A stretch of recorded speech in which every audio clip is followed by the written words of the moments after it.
A large silver ship entered Earth's orbit, its sleek design unlike anything humans had built.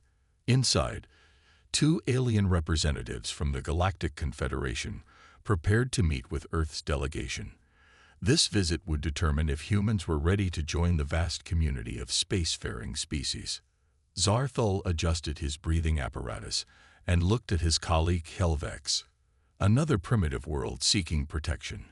How tiresome. Helvex's 6 eyes blinked in sequence. The reports suggest they've only achieved interplanetary travel within their own system, barely space-capable by our standards. Their transport pod descended through Earth's atmosphere, landing at the United Nations Space Command Headquarters in Geneva. A small welcoming party waited on the landing pad. Commander Alan Grant stood straight in his dress uniform, watching the alien vessel touch down. Beside him, Ambassador Olivia Martinez smoothed her suit jacket. Both had been specially selected for this mission. Grant for his extensive space combat experience, and Martinez for her diplomatic skills. Remember, Martinez whispered, everything depends on making a good impression. Grant nodded. I know the stakes. Just wish they'd stop looking at us like we're children. The aliens emerged from their craft, towering nearly 8 feet tall with iridescent skin that shifted colors in the sunlight. Their movements were fluid, almost graceful despite their size. Welcome to Earth, Martinez said, stepping forward with a practiced smile. I am Ambassador Olivia Martinez, and this is Commander Alan Grant of our Space Defense Force. Zarthul made the formal greeting gesture. I am Senior Evaluator Zarthul, and my colleague is Security Analyst Helvex. We represent the Galactic Confederation Council. The group moved inside to a conference room overlooking Lake Geneva. Large screens displayed Earth's orbital defenses and fleet of spaceships. As you can see, Grant explained, pointing to the displays, we have established a defensive perimeter around our planet and key installations on our moon and Mars. Helvex studied the images with obvious disappointment. Your vessels use chemical propulsion. And is that ballistic weaponry? We have developed more advanced systems, Grant said carefully, but these serve our current needs. Zarthul made a sound like bubbling water, the alien equivalent of a condescending laugh. These would barely survive an encounter with a Varaxian scout ship, let alone a battle cruiser. Martinez tensed but maintained her diplomatic smile. We understand we have much to learn from the Confederation. That's why membership is important to us. Perhaps in another century or two, Helvex replied, not bothering to hide his dismissal. The meeting continued with the aliens reviewing Earth's technology, military capabilities, and governance systems. Each revelation seemed to lower their opinion further. During lunch, Zarthul sampled the prepared food with obvious distaste. Tell me, Commander Grant, how would you defend against a quantum phase attack? Or neutralize a graviton disruptor? Grant set down his fork. With respect, we would adapt as needed. Adapt. Helvex laughed again. You would be ash before your sensors detected the attack. Before Grant could respond, his communication device buzzed. He excused himself and stepped aside to answer. Sir, a voice said urgently, we're detecting unusual energy readings near the Kuiper belt. The signature doesn't match anything in our database. Grant's expression changed subtly as he rejoined the group. Ambassador, our long-range sensors have detected something unusual in the outer system. Perhaps our guests would be interested in a small detour to investigate. Martinez gave him a questioning look, but nodded. Of course. What have you found? Zarthul asked, suddenly interested. Unknown, Grant replied. But the energy readings are unlike anything we've seen before. Helvex and Zarthul exchanged glances. We should investigate, Zarthul decided. Our vessel can reach the location much faster than yours. Thank you, Grant said. Ambassador Martinez, and I would be honored to accompany you. As they prepared to board the alien vessel, Martinez whispered to Grant, what's really going on? Grant's eyes had a strange gleam. Just wait. They won't be laughing much longer. The alien ship moved through space far faster than any human vessel. Within hours, they had left Earth's orbit behind and traveled beyond Mars, Jupiter, and Saturn. Commander Grant and Ambassador Martinez sat quietly in the observation deck, watching stars streak by through the transparent viewing wall. "Your system is quite beautiful," said Zarthal, breaking the silence. "A pity your technology hasn't advanced enough to properly defend it." Martinez exchanged a look with Grant. She was getting tired of the constant insults. "We manage well enough," Grant replied evenly. "Sometimes appearances can be deceiving." Kelvex snorted. "There is no deceiving a quantum scan. Your ships use primitive shielding and basic weapons. They would crumble in seconds against modern threats." The ship slowed as they approached the Kuiper Belt, the distant region of ice bodies at the edge of the solar system. Grant leaned forward, checking his personal device. "The energy readings are coming from Sector 47B, he said, "just behind that large ice formation." Zarthal ordered the pilot to change course. The ship glided around the massive ice chunk, and suddenly everyone fell silent. Floating in the darkness of space was what appeared to be an enormous space station. Around it, dozens of ships hung motionless, their dark hulls barely visible against the black of space. The station itself was a marvel of engineering, a massive ring structure with spokes connecting to a central hub. "What is this?" whispered Kelvex, all six eyes wide open. Grant's face remained neutral. "I'm not sure. We've never detected this before." "Impossible," Zarthal said sharply. "Your sensors may be primitive, but they couldn't miss something this size." The alien ship moved closer, scanning the mysterious fleet. Lights began to flicker across the station as they approached, as if their presence had triggered some ancient system. "These designs," Zarthal said, studying the data on his screen, "they incorporate technology that shouldn't exist in this sector. The metal alloys alone are beyond your manufacturing capabilities." Martinez frowned. "Perhaps they belong to a previous civilization that visited our system." "The Confederation has records going back millions of years," Kelvex replied. "No known species built ships like these." One of the alien crew members called out in their language. Zarthal responded sharply, then turned to the humans. "The age estimate of these vessels is impossible. They appear to be thousands of years old, yet the technology is advanced even by our standards." Grant stepped closer to the viewing wall. "May we dock and investigate?" The aliens hesitated, then agreed. Their ship approached the central station slowly. As they drew near, airlocks opened automatically, as if welcoming them inside. The docking was smooth, and soon the group was walking through the abandoned station. The corridors were massive, with strange symbols etched into the walls. The air inside was breathable, suggesting life support systems were still functioning after centuries of abandonment. "Commander Grant," Zarthal said slowly, "you seem remarkably comfortable here for someone who claims no knowledge of this place." Grant ran his hand along a wall panel, which lit up at his touch. "I'm just curious, like you." They entered what appeared to be a control room. Consoles sprang to life as they approached, displays showing star charts and weapon systems. "These controls," Kelvex noted with surprise, "they're designed for hands like yours." "Human hands."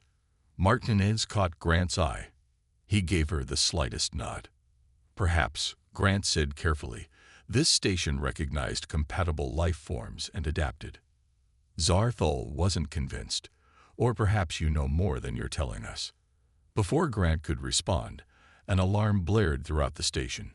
The screens flashed red, displaying unknown ships approaching rapidly. "What's happening?" demanded Martinez. Grant's expression darkened. "We have company, and they don't look friendly." Red lights flashed across the control room as warning signals blared. On the main screen, 7 ships appeared, their sharp, angular designs marking them as different from the abandoned fleet surrounding the station. "Voraxian vessels," Zarthal hissed, all color draining from his face. Attack class. How did they find us here? Kelvex frantically worked the alien ship's communication system. Our vessel is not responding to commands. We're cut off. Ambassador Martinez looked to Commander Grant, who stood calmly studying the approaching ships. Commander, what do we do? First, we need to understand what we're facing, Grant said evenly. He turned to Zarthol. Tell me about these Voraxians. They're a warrior race, Zarthol explained, his voice shaking slightly. They oppose expanding the Confederation. They especially hate bringing in new species. The station shuddered as the first volley of weapons fire struck. The lights dimmed momentarily before backup systems engage. They're targeting our ship first, Kelvex reported. It won't survive another hit like that. Grant nodded, as if he had expected this. He glanced at Martinez, who gave him a barely perceptible nod. I need to try something, Grant said. He stepped up to what appeared to be the main control panel and placed his palm on a smooth section. The panel illuminated beneath his hand, scanning his palm print. A small compartment opened, revealing what looked like an old-fashioned radio microphone. Zarthol moved closer. What is this? How did you know? Grant held up his hand for silence. He lifted the microphone and spoke clearly. Sleeping Giant Protocol. Authorization grant. Alan P., Commander, Earth Defense Force. Verification code. Thermopylae. Nothing happened for several seconds. Then the entire station hummed to life. Lights brightened, and dormant systems activated throughout the control room. The screens changed, now showing detailed information about the station and the surrounding fleet. What have you done? Kelvex demanded. Before Grant could answer, another blast rocked the station. The screen showed the Confederation diplomatic vessel breaking apart under the Voraxian attack. They destroyed your ship, Martinez said to the aliens. I'm sorry. Zarthol turned to Grant, anger replacing fear. You knew about this place. You've lied to us from the beginning. Not lied, Grant corrected. Just didn't share everything. And right now, that's saving our lives. The station's communication system crackled. A woman's voice came through. Commander Grant, this is Captain Natalie Reeves of the Earth Vessel Defender. We've received your activation signal and are awaiting orders. Grant responded immediately. Captain, we have a Voraxian attack force targeting this station. Deploy defense pattern Echo. Protect the central hub at all costs. Understood, Commander. Defender moving to engage. The screen showed one of the seemingly abandoned ships powering up. Its dark hull began to glow with energy as weapon systems came online. Then another ship lit up, and another. Within moments, the entire ancient fleet was awakening. The aliens watched in stunned silence as the supposedly abandoned vessels moved into formation with practiced precision. This is impossible, Kelvex whispered. These ships were dead. How could they? They were never dead, Martinez said, her diplomatic mask finally dropping. Just waiting. Outside, the first of Earth's hidden ships engaged the Voraxian attackers. Advanced energy weapons fired from vessels the aliens had believed were ancient artifacts. The Voraxians, caught by surprise, scrambled to regroup. I don't understand, Zarthol said, watching the battle unfold. These ships, they're yours. Grant nodded. Earth's deep space defense fleet. Our true military force. But the technology, it's beyond what you showed us. Beyond what should be possible for your civilization. Yes, Grant said simply. That was rather the point. The control room shook again as a Voraxian blast struck nearby. Grant grabbed the console for support. I suggest we continue this conversation after we survive the attack, he said. Right now, we need to get to the command center. Grant led the group through a series of corridors, each one lighting up as they passed. The aliens struggled to keep pace, their confusion evident in their hurried whispers. Martinez stayed at the rear, ensuring no one fell behind. They reached a large circular room with a raised platform in the center. As Grant stepped onto it, a holographic display appeared, showing the battle raging outside. Earth ships moved with incredible speed, their weapons tearing through the Voraxian vessels with frightening efficiency. "I demand an explanation," Zarthul said, his voice mixing anger and awe. "This technology is centuries beyond what you showed us on Earth." Grant nodded to Martinez, who stepped forward. "It's time they knew." 20 years ago, Grant began, a human research vessel discovered an abandoned alien ship near Pluto. The technology was unlike anything we'd seen. Not Confederation, not Voraxian, something else entirely. The station trembled as another explosion lit up the display. One of the Voraxian ships had been destroyed. "Instead of announcing our find to the galaxy, we studied it in secret," Grant continued. "We learned, adapted, and built our own versions. But we kept our advancements hidden." "Why?" Kelvex asked. "The Confederation would have welcomed such progress." Martinez gave a bitter laugh. "Would you? When we observed other developing species joining the Confederation, we noticed a pattern. Those who showed too much potential too quickly were restricted." "That's not true," Zarthul protested. "The Parthians," Grant countered. "They developed quantum shielding independently. The Confederation classified it as destabilizing technology and banned their use of it. The aliens fell silent. We decided to play the long game," Martinez explained. "Present ourselves as less advanced than we really were. Meanwhile, we built this fleet and stationed it where no one would look." A communication panel chimed. Grant answered. "Go ahead, Captain." "Commander, we've neutralized 3 enemy vessels, but the remaining 4 are regrouping. They're calling for reinforcements." "Understood. Deploy the Sentinel drones." On the display, small objects launched from the Earth ships, swarming toward the Voraxian vessels like angry insects. "Those are AI-guided defense units," Grant explained to the stunned aliens. "Another technology we developed in secret." Zarthul sank into a chair, his color shifting to a pale blue. "All this time, your primitive ships, your outdated weapons, it was all an act. A necessary precaution," Martinez said. "History taught us that when technologically advanced societies meet less advanced ones, it rarely ends well for the latter." "We wanted to join the galactic community," Grant added, "but on equal terms, not as a client species to be managed." Kelvex studied the battle display. "These ships, they're not just defensive. They could easily strike at any world in the sector." "They could," Grant agreed, "but that's not our intention. Humans learned long ago that having power and using it wisely are different things." The display showed the Voraxian ships retreating, pursued by Earth vessels. "Commander," came the captain's voice again, "the enemy is falling back, but they've transmitted data to their homeworld. We intercepted the signal. They've reported our fleet's capabilities." Grant sighed. "So our secret is out. What happens now?" Zarthul asked quietly. Martinez moved to stand beside Grant. Now we negotiate as equals. The charade is over." "The Confederation won't like being deceived," Kelvex warned. "Perhaps," Grant acknowledged, "but they'll respect strength.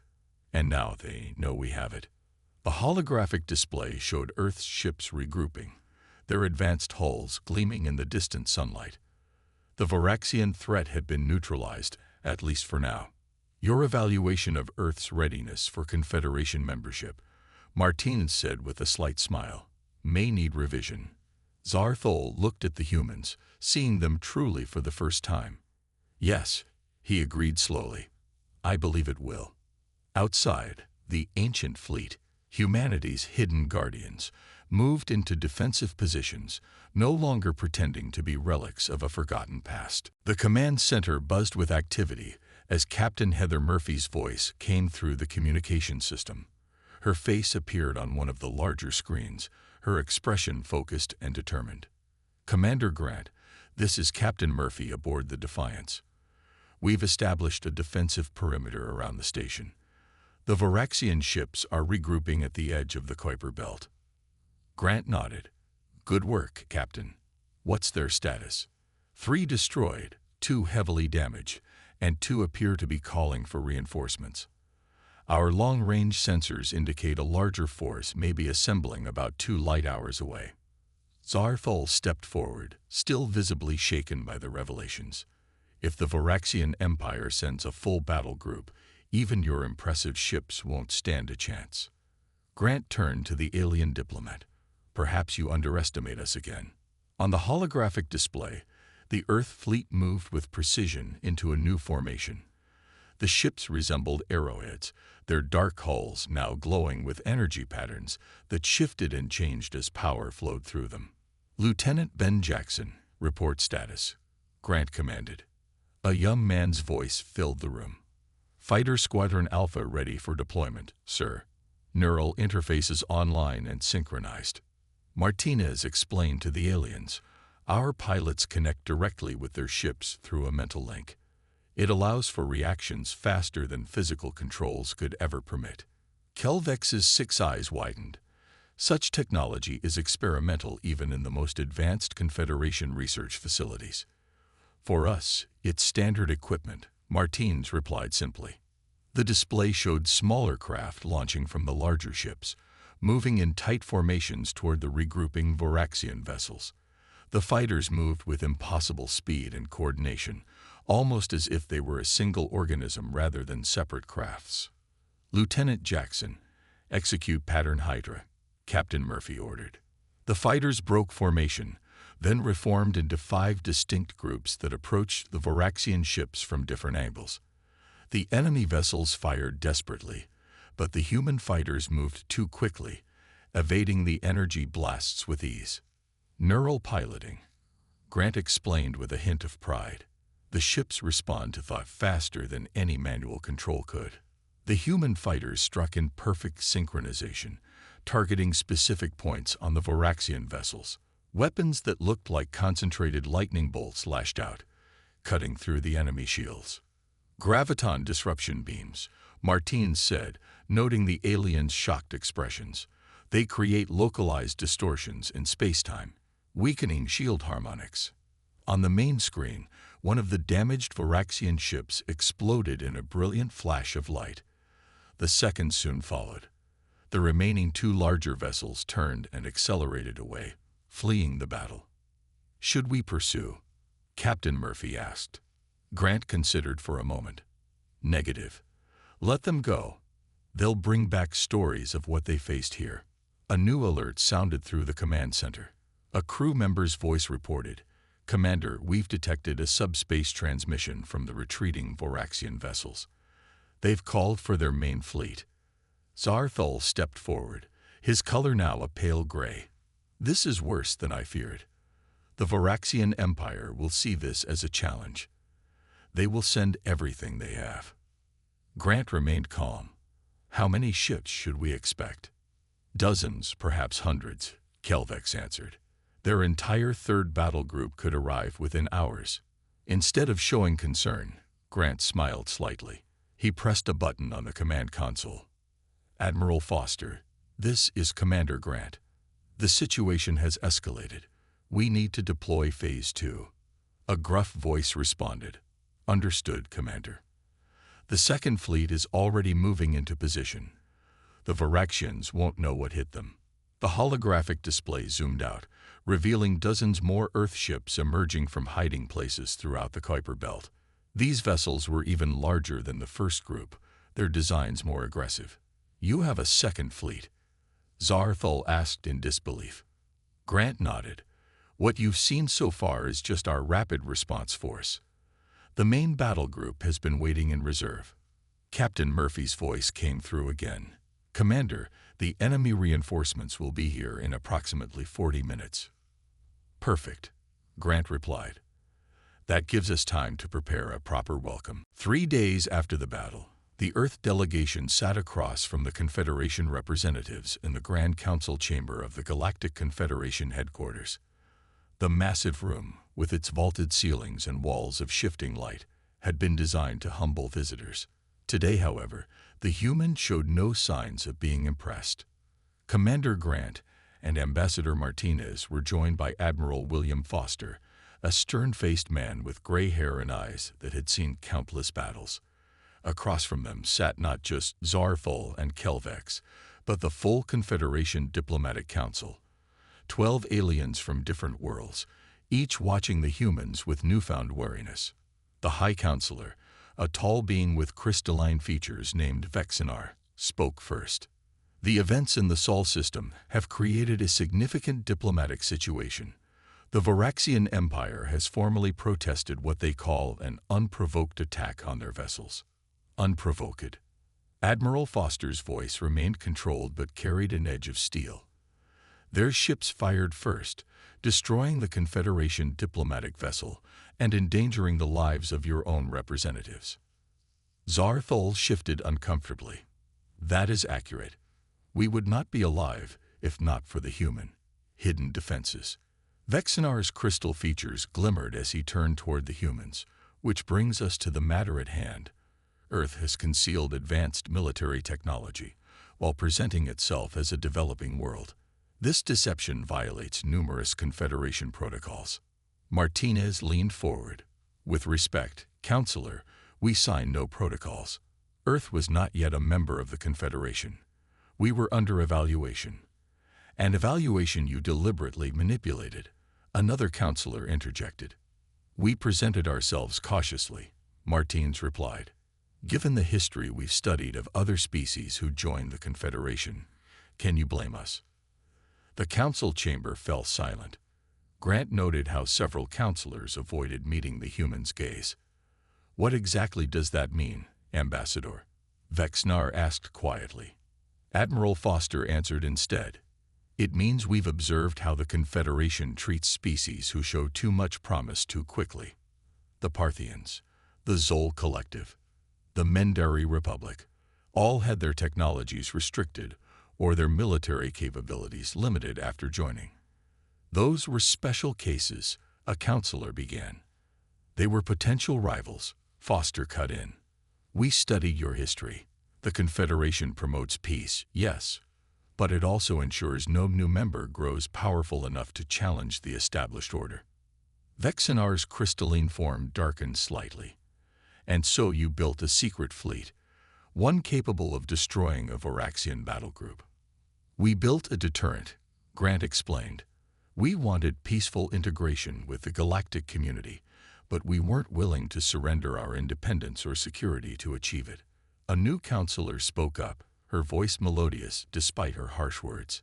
The fact remains that Earth concealed its true capabilities. The Confederation cannot trust a member that begins with deception. Martinez smiled diplomatically. Yet the Confederation was prepared to judge Earth based on a superficial evaluation. Is that not also a form of deception? The tension in the room grew palpable. Zarthol, who had witnessed the human fleet in action, finally spoke. High Counselor, having seen what I've seen, I must advise caution. The humans' technology is formidable. Their tactics innovative. The battle against the Varaxians was not even close. Are you suggesting we fear them? Another counselor asked incredulously. I'm suggesting we respect them, Zarthol replied. As equals, not as subjects. Admiral Foster nodded appreciatively toward the alien. Vexinar studied the humans carefully. The Council must deliberate on Earth's application given these new circumstances. However, there is another matter. The Varaxian Empire has recalled its ambassadors and moved additional fleets to the borders near Earth. We're aware, Grant said. Our long-range sensors track their movements. You have sensors that can monitor Varaxian space. Kelvex asked, surprised yet again. Grant simply nodded. Vexinar's crystal features shifted to a darker blue. This situation could escalate into full-scale war. Or, Martins countered, it could lead to a new understanding. The Varaxians respect strength. Now they know humans possess it. The High Counselor stood, signaling the end of the session. The Council will reconvene tomorrow to continue these discussions. Until then, Earth's status remains pending. As the humans gathered their materials to leave, Vexnar added one final comment. "I must admit, Commander Grant, few species have ever surprised the Confederation as thoroughly as humanity has." Grant allowed himself a small smile. "High Counselor, you haven't seen anything yet." 6 months had passed since the revelation of Earth's hidden fleet. The diplomatic center on Mars now bustled with alien representatives from across the galaxy. Once a simple research outpost, it had transformed into one of the most important political hubs in this sector of space. Commander Alan Grant, now wearing the insignia of a diplomatic fleet admiral, stood at the viewing window overlooking the Martian landscape. Beside him, Ambassador Olivia Martinez reviewed the latest agreements on her tablet. "The Varaxian delegation is arriving in 2 hours," Martinez said. "Their war chief seems genuinely interested in the joint training exercises." Grant nodded. Amazing how quickly attitudes change. 6 months ago, they were ready to destroy us. "Nothing earns respect like showing you can defend yourself," Martinez replied with a small smile. The door slid open, and Zar Thol entered. The alien diplomat had become a regular visitor to Earth since the battle. His initial shock had given way to genuine curiosity about human culture and history. "Admiral Grant, Ambassador Martinez," he greeted them warmly. "The Confederation Council has ratified the Technology Exchange Program. 7 species have already applied to participate." "That was faster than expected," Grant said, turning from the window. "The Council has learned not to underestimate Earth's pace," Zar Thol replied. "Though many still struggle to understand how humans advance so quickly." Martinez set down her tablet. "We were never as primitive as we appeared. Humans have always been good at adapting, learning, and improving upon ideas. And keeping secrets," Zar Thol added, though without malice. A young lieutenant entered the room. "Admiral, the Defiance has completed its demonstration for the Confederation observers. Captain Murphy reports that the neural interface technology impressed even the Centauri engineers." "Good," Grant replied. "Schedule the next demonstration for next week. We'll show them the gravity manipulation systems." After the lieutenant left, Zar Thol moved closer to the window. 6 months ago, my people believed humans would be simple clients of the Confederation, grateful for protection and guidance. Now your ships patrol alongside the most advanced fleets in the galaxy. As equals, Martinez emphasized. "That's all we ever wanted." On the landing field below, a sleek Varaxian ship descended from the rusty Martian sky. Its design had changed since the battle. Less aggressive, more diplomatic, though still unmistakably powerful. "The Varaxian Empire sending a peace delegation," Zar Thol mused. Another thing no one expected. They'd never signed a treaty with a newer species before. Grant watched the ship land. They recognize a valuable ally when they see one, or a dangerous enemy. "And which are you, Admiral?" Zar Thol asked. "That depends entirely on them," Grant replied simply. Martinez checked the time. "We should prepare for the reception.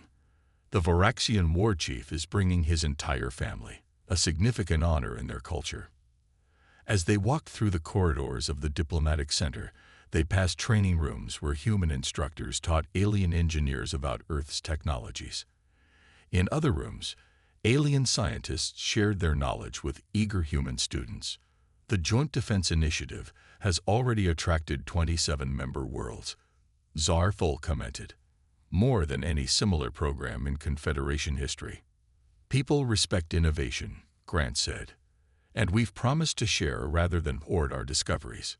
They reached the main reception hall, already filled with representatives from dozens of worlds. Where once aliens had looked down on humans as primitives, now they sought their attention and favor. A group of Confederation scientists huddled around a human engineer who explained the principles behind Earth's advanced shielding technology. Nearby, Varaxian military officers studied human battle tactics with obvious admiration. "I recently reviewed the historical records of your evaluation visit," Martinez said to Zar Thol as they entered the hall. "You called our ships outdated and primitive. You laughed at our defenses. Zarfol's skin shifted to a purple hue, the equivalent of an embarrassed blush. One of my many misjudgments. Grant surveyed the room filled with the galaxy's most powerful beings, all eager to speak with Earth's representatives. They laughed at what they thought was an ancient, abandoned fleet, he said quietly, until they saw humans build it. And now? Martins asked.